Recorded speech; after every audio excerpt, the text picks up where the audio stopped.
It wasn't fair, I guess, for the government to fight over shower heads or ramps or, just simple things that people can get like off reserve. Jordan could have enjoyed life he had left on this earth. He could have enjoyed that. He didn't have that chance, and it was sad, and that we didn't get to enjoy that kind of life with him at home. Jordan River Anderson was a little boy like most little boys in Canada, but he was born in Norway House Cree Nation in Manitoba.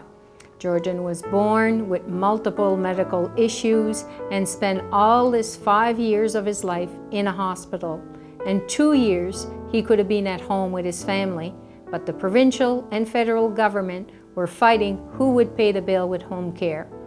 Knowing that Jordan had to stay in hospital because of a funding issue between a federal jurisdiction and a provincial jurisdiction in regards to formula, and when you know it's a simple thing as formula, and like if you think about formula costing maybe $30 a month, people like give your head a shake, spend $30, send them home, and we'll figure out the rest later. Like somebody pay for it. How silly things got between the bureaucracy in terms of them dealing with Jordan to be moved from the hospital to a home setting. They were fighting over a simple shower head, for example, like maybe $10 or $15 item. That's how silly the bureaucracy got in terms of how to deal with Jordan. All in all, at the end of this, we had a child named Jordan who really suffered to the very end when he could have been home in the confines of his home because we had bureaucrats fighting about the cost of formula.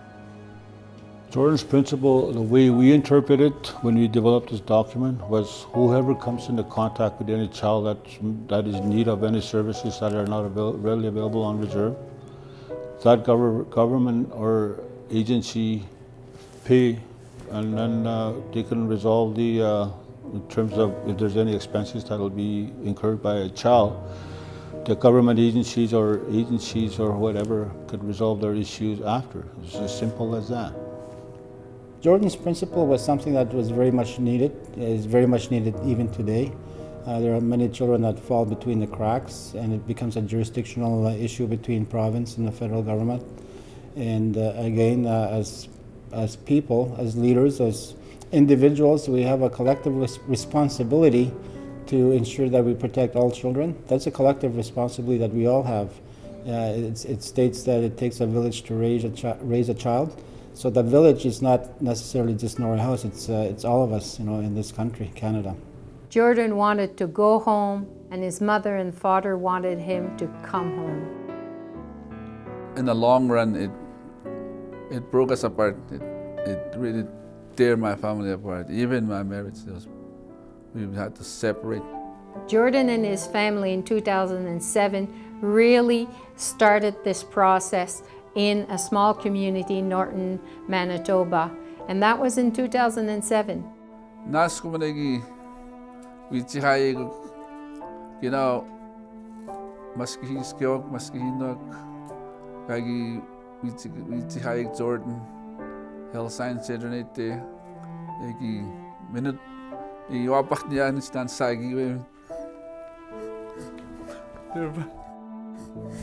Jordan had a really strong spirit, and he was very, in a way, I guess, he was happy. He showed it. Like even though it was hard for him to show his facial expressions, but we still saw it in him, his body language, and it just seemed he was just a happy boy.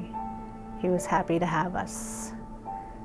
A lot of people would say there's a lot no hope in that child, but to us he was our family, and he was happy, and he had a lot of spirit, a lot of life in him.